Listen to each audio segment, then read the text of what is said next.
제 사무실에 보면 두꺼운 책이 한 권이 있습니다. 아주 한 이만큼 정도 두께가 되는데 그 책의 겉 표지에 보게 되면 통천 김씨 이렇게 써 있습니다. 무슨 책인지 아세요? 예, 족보입니다. 족보인데 제가 김씨인데 통천 김씨입니다. 통천은 강원도에서 그 38선 바로 위쪽에 있는 지역인데 거기가 아마도 고 정주영 씨 고향이기도 하고요. 또 예전에 마이태자가 신라시대 마이태자가 이제 귀향을 가서 그쪽으로 가서 죽었는데 그것을 시조로 해서 형성이 된 그런 성씨이기 때문에 이제 통천 김씨 이렇게 명명이 됐고 또 그렇게 후손이 내려오게 되면서 저희 집안이 되었습니다. 이제 북쪽에 있다 보니까 그 일제 강점기 시대나 혹은 이제 그 6.25 한국 전쟁 시대 그때에 이제 피난해서 내려오신 분들이 저쪽 그 충청남도 서천 쪽에 자리를 잡게 됐고요. 또 그곳에서 이렇게 마을을 형성하면서 사시다 보니까 통천 김씨가 남쪽에는 별로 없고 또 있다고 한다면 대부분이 그쪽에 사시다 보니 다른 쪽에 가게 되면 통천 김씨를 만나볼 수 있는 기회가 굉장히 어려운 이제 그러한 성씨가 되어집니다. 사람들이 많지 않다 보니까 그 한 사람 건너 한 사람이면 대부분이 소식을 알 수 있게 되고 또 교류가 있어질 수 있는 그러한 그 아주 조그마한 집단이 되어지게 됐습니다. 그래서 저도 그러니까 제 그 부모님 시대에는 아주 깊은 교제가 있었지만 이제 저도 좀 이제 젊은 축에 들어가다 보니까 그렇게 많은 교류는 없고 가끔 이제 부모님을 통해서 혹은 친척을 통해서 소식을 접하게 됩니다. 누구누구가 그렇게 하였다더라. 혹은 어떤 분이 그렇게 결혼하고 어떤 집안을 형성하고 그렇게 자손을 낳았다더라. 뭐 이런 이야기가 이제 들리게 되고요. 근데 그렇게 하면서 간접적인 교류들이 저희 집안 분들과 가끔 이렇게 왔다 갔다 하는 것을 이제 살아가면서 경험을 합니다. 그런데 그러한 집안에 대한 문제뿐만 아니라 저희 어머니 쪽에 저희 이모님들이 또 같이 서천에 사세요. 그러다 보니까 또 서로 왕래가 왔다 갔다 하게 되고 또 소식이 들려지게 되고 저희 그 종가 쪽 그 김씨 집안뿐만 아니라 저희 어머님 쪽에 한산이신데 어머님 쪽에 대한 그 이야기들도 서로 왕래가 되어지게 되고 또 그렇게 교류가 되면서 깊지 않지만 아주 의미 있는 관계성들이 만들어지게 되고 그 관계성들 가운데 서로 교류가 되고 또 소식들이 전해지게 되는 이러한 모습을 살아가면서 경험을 하게 됩니다. 한 사람이 살아가는 그 모습을 보게 되면 우리가 이 사람이 열심히 산다 혹은 어떤 일을 행하고 있다 이제 이렇게 이야기하면서 한 사람의 모습이 부각되어지게 되고 그 사람이 하는 일들이 그 사람의 모습을 이야기할 때 전부인 것처럼 보여지게 되지만 한 사람은 한 사람으로서 존재하는 것이 아니라 수많은 관계성 속에서 존재하게 되고요. 그러한 관계성 속에서 살아갈 수 있게 되는 것을 우리가 살아가면서 우리의 모습 가운데 발견할 수가 있습니다. 직장을 다니지만 직장을 다니는 그 모습 가운데 동료들과 연결이 되어지면서 관계성이 만들어지게 되고요. 또 교회로 오시다 보니까 교회 안에서 성도들끼리 이렇게 관계성이 만들어지게 되고 또 내가 친구들을 만나게 되면 친구들의 만남들 가운데 관계들도 역시 형성이 되어져 가게 되는 것을 우리 스스로의 모습 가운데 발견할 수가 있습니다. 어제 그저께 뉴스를 보니까 그런 기사가 있더라고요. 우리나라 이제 1인 가구 시대가 1,000만 명이 넘었다라고 이렇게 이야기합니다. 굉장히 많은 숫자죠. 굉장히 많은 숫자인데 혼자 살다 보니 어쩌면 혼자 살아도 되겠다. 혼자 사는 것처럼 느껴진다. 혼자 사는 것이 효과적이고 편하다라고 이렇게 이야기할 수 있지만 그럼에도 불구하고 우리는 수많은 관계성 속에 살아가는 것이 우리의 모습이라고 하는 거죠. 사실 혼자 살아가게 된다고 한다면 아무도 함께 관계를 맺지 못하고 단절되는 상황이 되어지게 된다고 한다면 우리는 분명히 정신적으로 커다란 문제를 갖게 되고요. 그런 정신의 문제들 가운데 치료를 받아야만 하는 것이 혹은 정상적인 삶을 살아갈 수 없게 되는 것이 바로 우리의 모습이라고 하는 것입니다. 그와 마찬가지로 우리는 수많은 관계성 속에서 살아가게 되는데 그리고 관계성 속에서 내가 가지고 있는 정체성이 만들어지게 되고요. 내가 무엇을 할까? 어떤 일을 할까? 어떠한 방향으로 나아갈까? 내가 어떤 사람이 될까? 이러한 것들이 만들어지고 고민되어지게 되고 결정되고 훈련되고 연단되는 것, 이것이 바로 한 사람의 모습이지만 모든 관계성 속에서 만들어지게 되는 어떤 관계의 그 집합체와 같은 이 모습이 우리 개인의 모습이라고 하는 것입니다. 우리가 교회를 이야기할 때도 마찬가지죠. 교회를 이야기할 때 어떤 분들은 그렇게 말씀하십니다. 교회 가서 예배를 드리긴 하지만 아무도 만나고 싶지 않고 몰래 왔다가 몰래 가고 싶습니다. 사실 저희 교회도 그런 분들이 좀 있어요. 그래서 이제 제가 예배가 끝나면 이제 밖에 나가서 인사를 하는데 안녕하세요. 처음 뵙는 것 같아요. 그러면 이제 살짝 피해서 가시는 분들이 있기도 하고요. 그리고 어떤 분들은 먼저 선수를 칩니다. 목사님, 저는 그냥 교회만 왔다 갔다 하고 싶습니다. 이렇게 말씀하시면서 교회만 왔다 갔다 하고 아무런 관계도 맺고 싶지 않다, 이렇게 말씀하시는 분들이 있는 것을 우리가 보게 됩니다. 아마도 시대가 점점 변화되어져 가면서 그리고 어떤 개인주의 성향이 더 강해지게 되면서 그러한 현상들 혹은 그러한 마음을 가지고 있는 분들은 점점 더 늘어나고 있는 것이 아닐까 생각을 하게 됩니다. 그런데 성도의 삶이라고 하는 것은 관계가 만들어질 수 있을 때에 그 관계성 속에서 다듬어지고 우리의 신앙이 성장하며 내가 하나님을 알아가고 경험하는 것들이 점점 축적되어져 가는 것이 바로 우리의 신앙의 모습이라고 하는 거죠. 그렇기 때문에 우리의 신앙을 이야기할 때 관계를 떠나서는 이야기할 수 없게 되고요.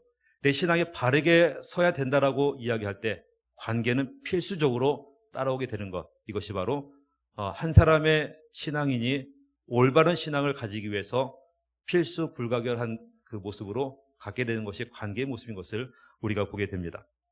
특히 오늘 그 말씀을 보게 되면 관계에 대한 것들을 이야기합니다. 오늘 말씀 어디서 많이 듣지 않았습니까? 어디서 많이 들으셨습니까? 예, 많이 들었던 곳은 아마도 결혼식장이지 않았을까 생각을 하고요. 그리고 오늘 말씀을 보고 또 그 다음 6장 초반부의 말씀을 보게 되면 그 부모님과 자녀의 관계, 그 다음에 종과 상전의 관계에 대한 이야기를 합니다. 오늘 말씀 가운데서는 그 아내와 남편에 대한 이야기를 하게 되죠. 이 모습은 관계성에 대한 것을 이야기해 주고 있고요. 이 관계는 갑자기 어떠한 곳에 뚝 떨어진 것이 아니라 하나님으로부터 시작되어진 것을 이야기해 주고 있고, 또한 예수 그리스도를 통해서 사도들과 제자들을 통해서 또 초대 교회를 통해서 만들어졌던 모습이었던 것에 대한 것을 이야기합니다. 하나님은 공동체 속 혹은 관계성 속에서 존재하셨던 분이었습니다. 하나님께서 사람을 창조하실 때 우리의 형상을 따라 이렇게 말씀을 하시게 되는데, 여기서 우리라고 하는 것은 한번 테스트 해보겠습니다. 알고 계시는가 모르고 계시는가? 여기서 우리는 누구일까요? 우리는 누구일까요?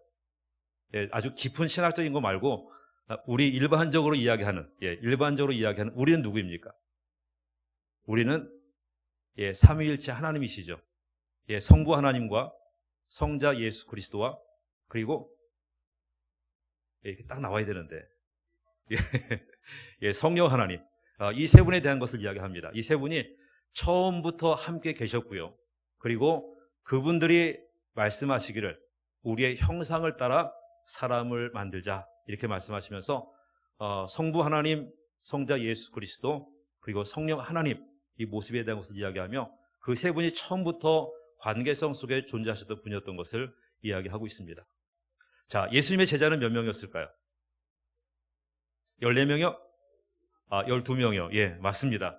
예수님의 제자는 12명이었습니다. 12명이 관계를 가지고 서로 때로는 티격태격 싸우기도 했지만 서로 협력하며 함께 예수님을 보좌하며 주의 말씀을 들으며 훈련받고 연단받았던 사람이었습니다. 다시 한번 질문합니다. 마가의 다락방에 모였던 사람 몇 명이었을까요? 150명이요? 120명입니다. 아주 잘하시네요, 아주. 마가의 다락방에 모였던 사람 120명이었습니다. 그들이 전심으로 하나님 앞에 기도하고 간구하였죠. 그랬더니 약속하셨던 성령이 그들에게 임하게 되고요. 그들이 복음을 증거하며 선포하였을 때에 수많은 사람들이 주께 돌아오는 역사가 나타나게 됩니다. 그러면서 사도행전 2장 마지막 부분에 보게 되면 그들이 공동체를 형성하게 되고요. 서로 필요한 것을 나누고 자기 것을 가져다가 어려운 사람을 돕게 되는 역사들이 나타나게 되어졌던 것을 보게 됩니다. 이러한 모습들을 보게 되면 처음에 대한 이야기이긴 하지만 관계성 속에서 존재하게 되고요. 그리고 서로 교제하며 서로 나누며 그 가운데 하나님의 은혜가 풍성했던 것을 우리가 보게 되어집니다. 바로 오늘 말씀 가운데에 사도 바울은 그렇다고 한다면 그렇게 관계를 맺는 것이 그리스도인의 삶이 되어지고 관계를 맺는 것이 우리의 신앙의 중심이 되어질 것인데 어떤 관계가 만들어지고 형성이 되어야 할 것인가에 대해서 아내와 남편의 예를 들면서 말씀해 주고 있다고 하는 것입니다. 자, 오늘 성경을 함께 좀 봤으면 좋겠습니다. 오늘 말씀을 보게 되면 남편에게 요구가 되는 것이 있고요. 또 아내에게 요구가 되는 것이 있습니다. 자, 남편에게 요구가 되는 것 어떤 것일까요? 남편은 아내에 대해서 어떻게 해야 됩니까? 자, 우리 25절 말씀을 한번 같이 보겠습니다. 25절 함께 읽습니다. 시작.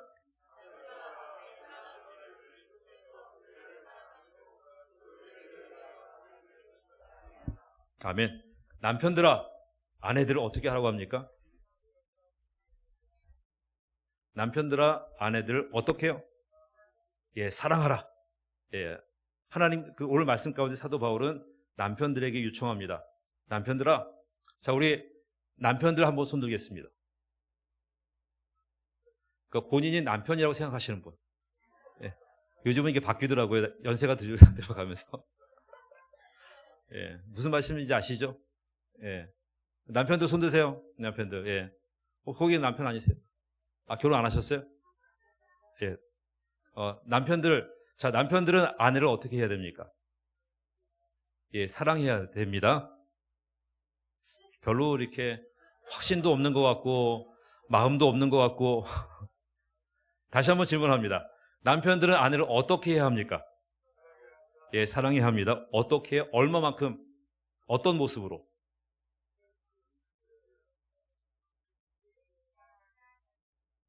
그리스도께서 교회를 사랑하신 것처럼. 자, 그리스도께서 교회를 얼만큼 사랑하셨을까요? 예, 그리스도께서 교회를 사랑하신 모습은 얼마만큼? 예, 제가 이해하기는 죽기까지. 예, 죽기까지 사랑하셨습니다. 할렐루야. 예, 죽기까지 사랑하셨습니다. 그러면 남편은 아내를 어떻게 사랑해야 됩니까? 얼마만큼? 죽기까지요? 확실하십니까? 예, 확실한 줄로 믿겠습니다. 그리고 26절 말씀이 이렇게 이야기하죠. 26절 말씀에 보면 이는 곧 물로 씻어 말씀으로 깨끗하게 하사 거룩하게 하시고 27절 말씀 자기 앞에 영광스러운 교회로 세우사 피나 주름 잡힌 것이나 이런 것이 없이 거룩하고 흠이 없게 하려 하심이라. 예수 그리스도께서 교회를 사랑하신 것은 죽기까지 사랑하셨는데 그 모습을 통해서 나타나기를 원하셨던 것은 거룩함이었다고 하는 것입니다. 거룩함. 그렇다고 한다면 남편이 아내를 사랑한 것도 죽기까지 사랑해야 되는데 그 모습들 가운데 거룩함이 드러나야 된다고 하는 거죠. 이것은 어떤 세상적인 표현을 이야기하고 있는 것이 아니라 혹은 어떤 세상적인 기준과 가치 속에서 이야기하고 있는 것이 아니라 예수님의 하나님의 관점 속에서 어떻게 사랑해야 될 것인가를 이야기해주고 있는데 그 사랑은 죽기까지 헌신적인 사랑이 되어야 하는데 그 모습이 거룩함으로 드러나고 나타나야 된다라고 하는 것을 이야기합니다. 자, 28절 말씀 함께 읽겠습니다. 28절 함께 읽습니다. 시작. 이와 같이 남편들도 자기 아내 사랑이를 자기 자신과 같이 할지니 자기 아내를 사랑하는 자는 자기를 사랑하는 것이라. 아멘. 남편들은 아내를 어떻게 합니까? 예, 사랑하라. 어떻게 해요? 예, 자기 자신을 사랑하는 것처럼 이렇게 사랑하라고 말씀해 주고 있습니다. 예전에 제가 좀 어렸을 때 시흥사거리를 지나가는데 시흥사거리 아시죠? 예, 시흥사거리를 지나가는데 제가 아주 충격적인 것을 봤습니다. 뭐냐면 그 어떤 아저씨가 산에서 도룡뇽을 잡아가지고 이렇게 큰 고무 다라에다가 도룡뇽을 놓고 이렇게 팔고 있었어요. 이렇게 팔고 있는데 지나가는 아저씨들이 이제 다 구경이 났다고 이렇게 구경하고 있습니다. 그랬더니 그 도룡뇽을 파시는 아저씨가 이거 정력이 좋습니다. 몸에 좋습니다. 살아있는 거예요. 이걸 먹으면 살아있는 채로 먹으면 건강에 좋습니다. 이렇게 하니까 이제 그분이 그렇게 하면서 이제 시범을 보여줬어요. 입을 딱 벌리고 살아있는 도롱뇽 꼬리를 잡고 머리부터 쏙 집어넣으니까 쏙 들어가더라고요. 그걸 보았던 주변의 아저씨들이 여보세요. 저도 하나 주세요. 저도 하나 주세요. 이렇게 하시면서 거기 주변에 서셨던 분들이 하나씩 꼬리를 잡고 다 이렇게 드시더라고요. 제가 옆에서 그것을 이렇게 보면서 저걸 사람이 먹네? 어린 마음에, 제가 초등학교 때였던 것 같아요. 어린 마음에 저걸 사람이 먹네? 저걸 어떻게 먹지? 왜 먹지? 이야, 신기하다. 저 사람들 괴물인가? 그때 갖가지 생각을 했던 것 같아요. 그런데 왜 먹었냐면 그분들이 몸에 좋다고 하니까. 얼마나 자기 몸을 아끼는지 그 살아있는 도롱뇽조차도 지금 이렇게 우리가 반응이 징그럽고 도대체 그걸 사람이 왜 먹을까? 이런 생각이 들기도 하지만 그럼에도 불구하고 그분들은 몸에 좋다고 하니까 그렇게 드시는 모습이 그 당시의 모습이었다고 하는 것입니다. 자기 자신을 사랑한다고 하는 것은 굉장히 헌신적이고 굉장히 아끼고 또 굉장히 귀하게 여기는 이 모습이 사람이 가지는 본능인 거죠. 그런데 아내를 사랑할 때에 그와 같은 모습으로 사랑해야 된다라고 하는 것을 이야기해 주고 있습니다. 이 말씀들 가운데 지금 읽었던 25절, 28절 말씀 가운데 반복해서 이야기하고 있는 것이 뭐냐면 남편들은 아내를 사랑해야 된다. 그런데 예시를 들기를 자기 자신처럼 사랑하고 예수님께서 교회를 사랑하신 것처럼 그렇게 사랑해야 된다라고 하는 것을 이야기하고 있습니다. 그러면 이 사랑이 얼마큼 큰 것인가? 이 사랑이 얼마큼 헌신적인 것인가? 이 사랑이 얼마만큼 중요한 것인가를 이야기해 주고 있는 거죠. 남편들을 향해서 아내들에게 그렇게 행하라고 말씀해 주고 있습니다. 자, 그렇다고 한다면 반대로 아내는 남편을 향해서 어떻게 해야 될까요? 22절 말씀을 함께 보겠습니다. 22절 말씀.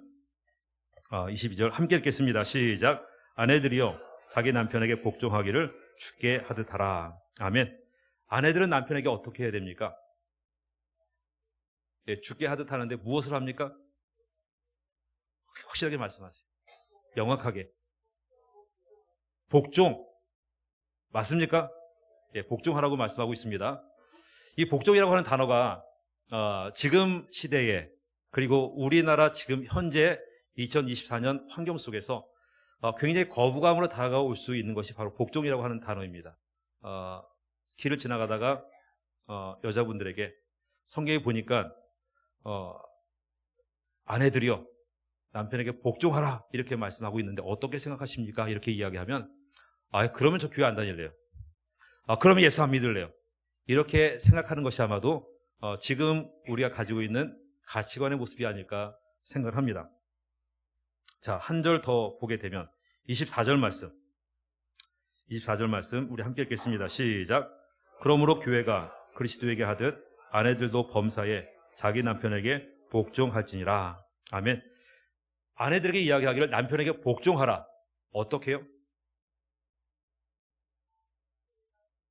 어떻게 해요? 교회가 그리스도에게 하듯이, 즉 교회가 그리스도에게 복종하듯이 그렇게 해야 된다라고 하는 것을 이야기합니다.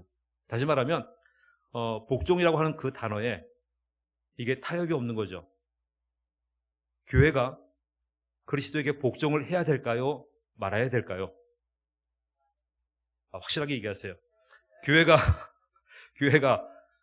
그리스도에게 복종을 해야 될까요? 말아야 될까요? 해야 되죠. 자, 그러면 교회가 그리스도에게 복종하듯이 아내들이여 남편에게 복종하라 이렇게 이야기하면 아내들은 남편에게 복종을 해야 될까요? 말아야 될까요? 해야 되죠. 확실하세요? 이거 여기에 타협이나 양보나 이런 거 없는 거 아시죠? 이거 확실하십니까? 우리 남편들 한번 만세! 만세! 예. 오늘 말씀 가운데 이 복종이라고 하는 단어가 또 다른 단어로 똑같이 사용됩니다. 이게 뭐냐면 33절 말씀에 우리 함께 33절 말씀을 읽겠습니다. 시작. 그러나 너희도 각각 자기의 아내 사랑하기를 자신같이 하고 아내도 자기 남편을 존경하라. 아멘. 복종이라고 하는 단어를 다른 말로 표현하면 뭘까요? 이 말씀에 보게 되면 존경이라고 하는 것입니다. 자, 그럼 다시 한번 묻겠습니다. 복종이 아니라 아내들이여 남편을 존경하십시오라고 이야기하면 존경하시겠습니까? 어떤 분이 그러시더라고요. 아이, 존경할 만 해야지. 존경할 만 하면 존경하겠지만 살아보니 존경할 만큼 못 되는 것 같다. 이렇게 말씀하시는 분들이 있긴 하지만 어쨌든 아내들에게 말씀하시기를 아내들의 남편을 존경하라라고 이렇게 말씀을 하고 있습니다. 아까 처음 우리 제가 설교하기 전에 인사할 때 어떻게 인사했죠? 어떻게? 벌써 잊어버리셨나요? 기억 안 나십니까? 그 마음으로 했으면 기억이 났을 텐데. 예. 당신은 내가 지금까지 본 사람 중에 가장 아름다운 사람입니다. 기억나세요? 다시 한번 하겠습니다. 옆에 분들에게 당신은 내가 본 사람 중에 가장 아름다운 사람입니다. 예, 당신은 내가 본 사람 중에 가장 아름다운 사람입니다. 이 인사가요, 제가 제 아내한테 한 인사입니다. 어제 저녁에. 네. 제가 아내한테 그랬어요. 여보, 당신은 너무 이쁜 것 같아. 당신은 너무 사랑스러운 것 같아. 이렇게 제가 이야기를 했습니다. 거짓말이 아니에요. 진짜예요. 제가 목사인데 이상한 소리 하겠습니까? 어제 정말로 제가 그렇게 인사를 했습니다. 그랬더니 저희 아내가 저한테 여보, 나도 당신이 제일 사랑스러워. 이렇게 이야기를 했습니다. 예, 할렐루야. 예. 예. 저희 아내하고 저하고는 이제 결혼한 지 내년이면 딱 30주년입니다. 30주년인데 그 결혼했을 때 좀 어린 나이 결혼했어요. 저희 와이프는 24이었고 저는 27살 때 28 틀렸습니다. 잠깐. 저희 와이프가 23살 때 결혼했고 제가 27살 때 결혼했습니다. 4살 차이인데 제가 이제 그 학교에서 지나가는 저희 아내를 보고 만나자고 제가 얘기를 했어요. 그래서 만남이 시작됐고 3개월 만에 제가 프로포즈 했습니다. 나랑 결혼해 주세요. 그랬더니 이제 와이프가 한 3개월 동안 기도해보고 대답을 드리겠습니다 해서 3개월 동안 기도하는 동안 만나지 않고 이제 3개월 후에 그 약속했던 장소에 나가서 와이프한테 이제 결혼하겠다고 하는 이야기를 듣게 되었습니다. 저 사실 결혼을 하자고 했지만 저는 준비가 되지를 못했던 사람이었습니다. 결혼할 준비가 이제 미국에 유학을 가기도 했었고 또 제 모습이 아직 그만큼 성숙된 모습은 되지 못했고 나이가 되었으니 혹은 때가 되었으니 결혼을 해야 되겠다. 결혼을 하긴 해야 되는데 저 사람을 보니까 아름다운 거예요. 그래서 제가 이제 결혼하자고 먼저 프로포즈하고 그렇게 결혼을 하게 됐습니다. 제가 이제 27살 때 결혼하게 된 거죠. 결혼하고 나서 저희 와이프가 나중에 들은 이야기입니다. 저희 와이프가 결혼하고 나서 본인도 어리니까 책을 찾아봤다고 합니다. 이제 책 중에 이제 남편에 대한 책들 혹은 가정에 대한 책들 혹은 자녀 양육에 대한 책들을 아주 굉장히 열심히 공부를 했대요. 공부를 한 다음에 저를 아주 깊이 관찰을 하기 시작했습니다. 저를 깊이 관찰을 하면서 제가 어떤 성격을 가지고 있는가, 그리고 어떻게 행동하게 되는가, 제가 어떤 이야기를 하는가, 어떤 습관이 있는가, 이런 것들을 계속해서 관찰을 해가면서 이제 저를 이해하기 시작한 거죠. 그러면서 제 아내가 저한테 여러 가지들을 제안을 했습니다. 싸울 수 있지만 그 싸움이 잠들기 전에 화해될 수 있도록 꼭 그렇게 합시다. 이것을 이야기하고요. 그리고 서로 다른 환경 속에서 자랐고 서로 다른 상황 속에서 컸기 때문에 우리 분명히 다른 사람이니까 다른 것이 있을 때는 그것을 나는 이러이러하니 당신은 이것을 고쳤으면 좋겠다. 이렇게 말을 해주기로 그렇게 약속을 했습니다. 근데 사실 제 아내가 그렇게 이야기했고 그 아내는 그것을 실천하였지만 저는 실천을 잘 하지 못했습니다. 제가 막 화를 내거나 그런 성격은 아닌데 보통 남자분들이 그렇게 하시는 것 같아요. 무슨 화나는 일이 있으면 말을 하기보다는 꼭 참고 있다가 이 하루를 넘기게 되는 이제 그런 모습이 많은 거죠. 저도 이제 그러한 사람이었습니다. 그렇게 행동을 했었습니다. 그런데 이제 시간이 지나면서 제가 하나씩 고쳐가기 시작했어요. 그래서 싸움을 하더라도, 다투게 되더라도 그날을 넘기지 않았고, 그리고 만약에 아내에게 있어서 마음에 안 드는 부분이 있다고 한다면 이야기했고, 이야기하지 않아서 이야기해서 고쳐지지 않으면 그것을 그냥 받아들이고 내가 그것을 품기로 그렇게 이제 하면서 이제 시간이 점점 흘러갔습니다. 이제 그러다 보니까 이제 아내가 나중에 저한테 그런 얘기를 합니다. 여보, 내가 당신한테 고마운 것이 한 가지 있어요. 한 가지 있다고 이야기하면서 그게 뭐냐면 본인이 저한테 이야기를 할 때 그것을 들으면서 화내거나 혹은 그것을 거부하지 않고 그것을 끝까지 듣고 그것을 고치려고 애를 썼다고 하는 것, 이것을 이야기하면서 그것 때문에 저한테 고마워한다고 이렇게 이야기하면서 그런 이야기를 합니다. 이제 아내가 저한테 하는 이야기예요. 나는 남편이 존경스러워요. 그런 이야기를 하더라고요. 그러면 제가 그 얘기를 들으니까 나는 그래도 성공한 사람이구나, 이런 생각이 들더라고요. 할렐루야. 예. 이 얘기를 제가 왜 드리냐면 와이프도 그렇고요, 저도 그렇고요, 서로 다른 사람입니다. 다른 사람이 관계성을 만들어 가게 될 때 그 관계성 속에서는 분명히 고쳐야 될 것도 있고 포기해야 될 것도 있고 받아들여야 될 것도 있고 또 훈련되어져야 할 것들이 있습니다. 오늘 말씀 가운데 아내를 향해서 또 남편들을 향해서 그렇게 이야기합니다. 아내를 사랑할 때 내 몸처럼 그리스도께서 교회를 사랑하신 것처럼 그렇게 사랑해야 된다고 이야기하고 있습니다. 아내들을 향해서 그 남편에게 할 때 복종하라, 다른 말로 표현하면 존경해야 된다라고 하는 것을 이야기합니다. 내가 존경할 수 있는 사람이기 때문에 존경하는 것이 아니라 내가 먼저 존경할 수 있게 되면 그 사람이 존경할 수 있는 사람으로 변화되고 바뀌어가게 된다고 하는 거죠. 바로 오늘 말씀 가운데 이것을 이야기해 주고 있습니다. 그리고 6장에 있는 말씀들 가운데 부모와 자녀에게 그리고 상전과 종에게 똑같은 역할 속에서 그들이 함께 그 톱니바퀴가 물려가듯이 맞춰져 가고 변화되어지고 함께 올려갈 수 있을 때에 이것이 화목한 가정이요, 다른 말로 표현하면 은혜로운 교회가 되어지게 되고요, 하나님의 역사를 이루어갈 수 있는 모습이 되어지는 것을 이야기해 주고 있다고 하는 것입니다. 분명히 역할이라고 하는 것이 있습니다. 어떠한 단체이든가 혹은 어떠한 그룹이든지 어떠한 사회이든지 개인이 가지고 있는 역할들이 있습니다. 어떤 사람들은 A라고 하는 역할을 가지고 있고요, 어떤 사람은 B라고 하는 역할을 가지고 있습니다.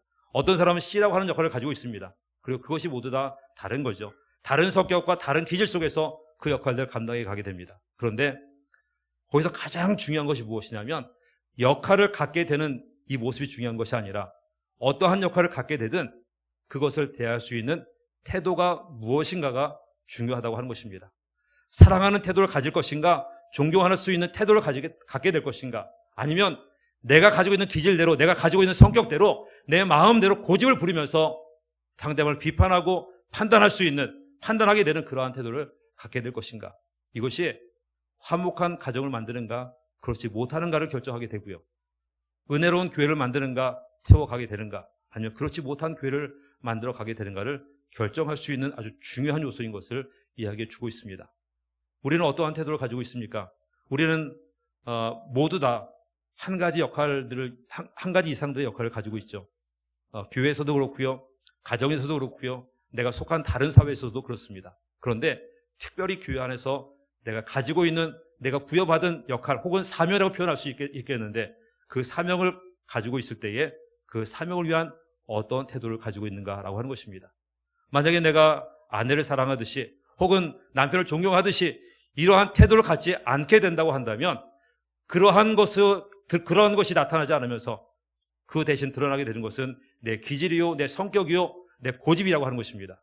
이것은 결국은 가정을 어렵게 만들게 되고요, 교회를 어렵게 만들게 되고요, 이것은 하나님의 영광을 가리울 수 있는 역할들을 하게 된다고 하는 것입니다. 소원하기는 성민교회가 하나님께서 기뻐하실 수 있고 또 하나님께서 기대하시는 태도를 가질 수 있는 모든 성도와 모든 사명자들이 되기를 원합니다. 하나님께서는 그 사람을 통해서 역사하실 것입니다. 그 사람을 통해서 사람을 품게 하시고요. 그 사람을 통해서 사람을 치료하시게 될 것이고요. 그 사람을 통해서 하나님의 영광을 드러내며 하나님의 복음의 역사들을 이루어 가시게 된다고 하는 것입니다. 그 일에 함께 쓰임 받을 수 있는 우리 모두가 되길 원하고요. 그 일들 가운데 함께 쓰임 받음을 통해서 하나님께서 피값으로 사신 교회를 든든히 세워갈 수 있는 하나님의 일꾼이요 하나님의 사역자가 될 수 있는 모든 분들이 되시기를 주님의 이름으로 축원을 드립니다.